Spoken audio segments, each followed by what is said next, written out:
And also, you guessed it, maybe you haven't, I got gas in the oil again on the Mule. Well, I needed a short piece of hose to put that fuel cutoff on, and I got me a little piece here, but don't you just hate mud daubers? Yeah. Let me see. I've got a Q-tip. See if I can clean that out. You mind? I'm working down here. So I'm looking where I want to put this fuel cutoff, and I think this is going to be a good spot. This is the line going down to the carburetor, and then I was checking it, make sure it's not going to affect with the seat because it's got a pretty deep indentation here. And the other thing, it's going to make the air filter a little difficult. So I thought I'd check the air filter, and as soon as I touched this, it fell apart. That's okay. Filter actually looks pretty good shape. We'll save on that. So I might as well go ahead and put the new filter I ordered a long time ago in it. It shouldn't need change for years. Alright, got the new air filter installed, and I can move on to putting the cutoff on it now. Alright, so I got the cutoff installed. That's off. That's on. Now, thinking about this, if the gas is getting in the oil while it's setting, which I really highly doubt, this ain't going to do it. When I pulled that line, it was dry. So basically, it has to be pumped from the tank. So that means the other possibility is gas is getting into the oil while it's running. I'll try this. I mean, this would be good. Like if I ever store this, I can cut that off and run the carb dry. Yeah, I guess if it acts up again after I change the oil, I'll go ahead and throw another fuel pump and another new carb on it. I mean, I've already went that route once. I'm going to pull the oil out of it and just see if it's milky or if it's my imagination. But yeah, it did rise up on the dipstick. Yeah, we're going to let it warm up a little bit, and then I'm going to drain the oil. I thought I smelled gas. What is going on here? Oh, for sake. It's that new valve that's leaking. Well, I just checked this setup. I'm going to plug this in with my thumb, and we'll put some pressure on it.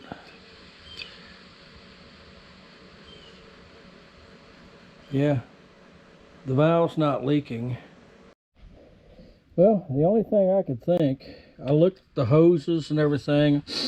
I'm thinking these little screw clamps may have not been doing their job because they're sort of not round.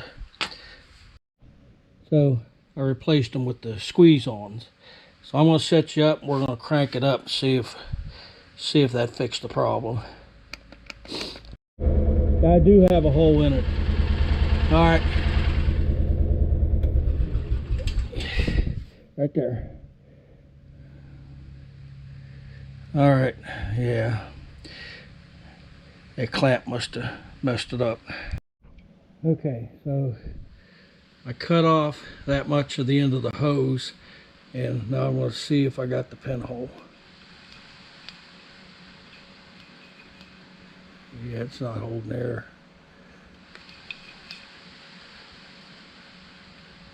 Yep, I got it. All right, let's try this again.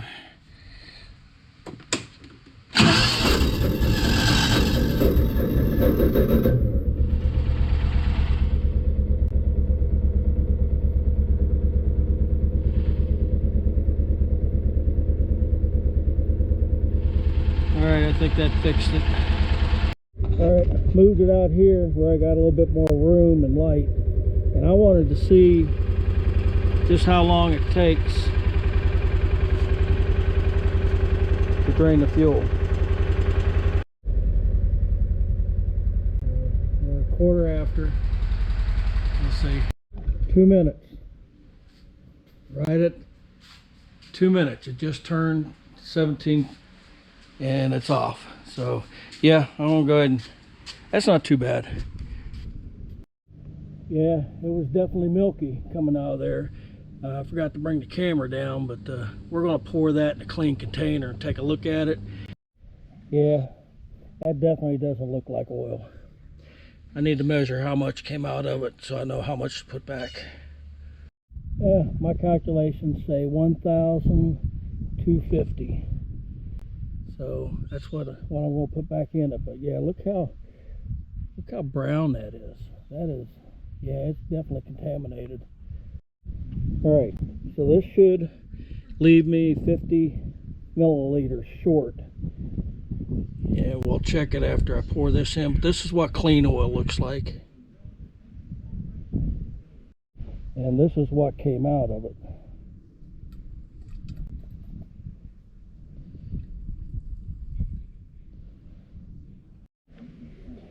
So y'all might be as curious as I am as to how hard this thing's going to be to start while we wait on the fuel pump to fill the carb. So let's find out. And I will be stepping on the gas this time.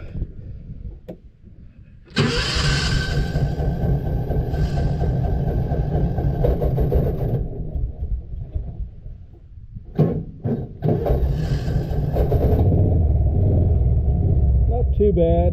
Cranked a little bit. All right. I'm going to back it back into the shot and get it level, and we're going to check it. I swear, I cannot win today. Let me find out. What is this, gas or oil? I can't tell. And let me climb under there and look. Well, it's not oil. Let me get you over here. Without me getting into it. You see the bottom of that vent tube right there on the carb? I believe that's where it was coming from. I think the float stuck. Crap. That means I have to change that carb out. Well, I wanted to check it anyhow, but yeah, that's where it came from. This is gas. Yeah, this definitely was the gas. It's evaporated. What do you want? I'm having a bad day. Leave me alone. Well, it's not really too bad to change. I just got to unhook some hoses here, and there's two, I think 8mm bolts that hold the carb on. All right, so I want to sort of document right where that oil's at. So it's like right in between the low and high mark. And I guess as a last verification, watch this sliced tube right there. That's an overflow. Loud noises.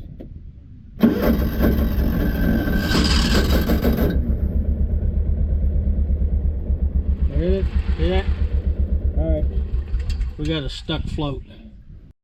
Okay, with the carb upside down, the float should be closed, and it's not.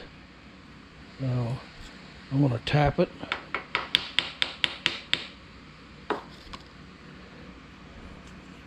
Nope. Let me see if I can get its seat. Well, I had to pull the bowl. I'm looking to see. Well, I unstuck it and it doesn't appear to be leaking.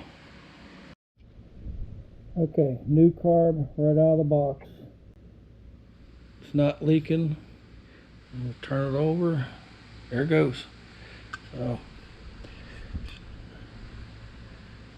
all right, test good. Let's put it on. Yeah, should have turned the fuel off. I did. It was siphoning. All right, so the hardest part, honestly, about this is these two linkages. I guess my other pet peeve here is you can only get on these nuts with an open end wrench, and the one back there, yeah. All right, let me do some contortion here. It's not wanting to idle.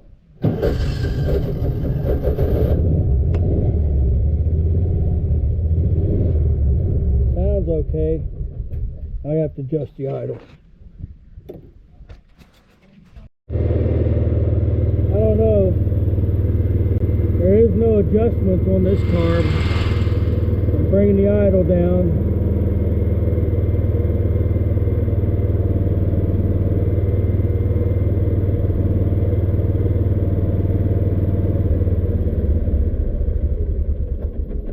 It's either high idle or nothing. So if you look right here, right there where the screwdriver is, there's supposed to be an adjustment screw. So this one has it, and that is adjustable.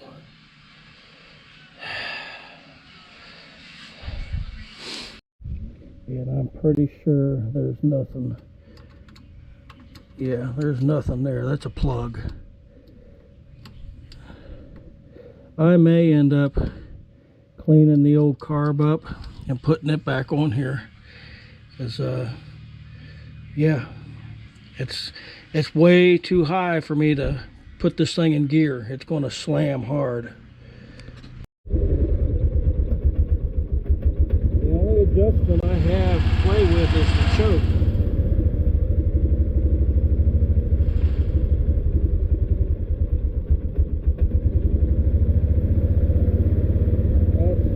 That's not right.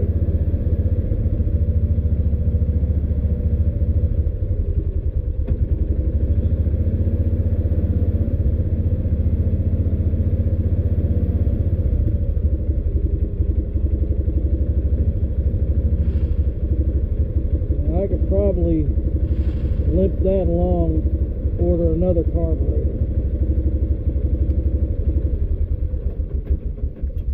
Yeah, that's not right. Okay, well, it is what it is for now. Alright, I cleaned the old carb up, and I gotta go to town. My son's having car problems now. Yeah, this is not a good day. I got it half scale on the vacuum pump. We're going to let it sit there and see what it is when I get back.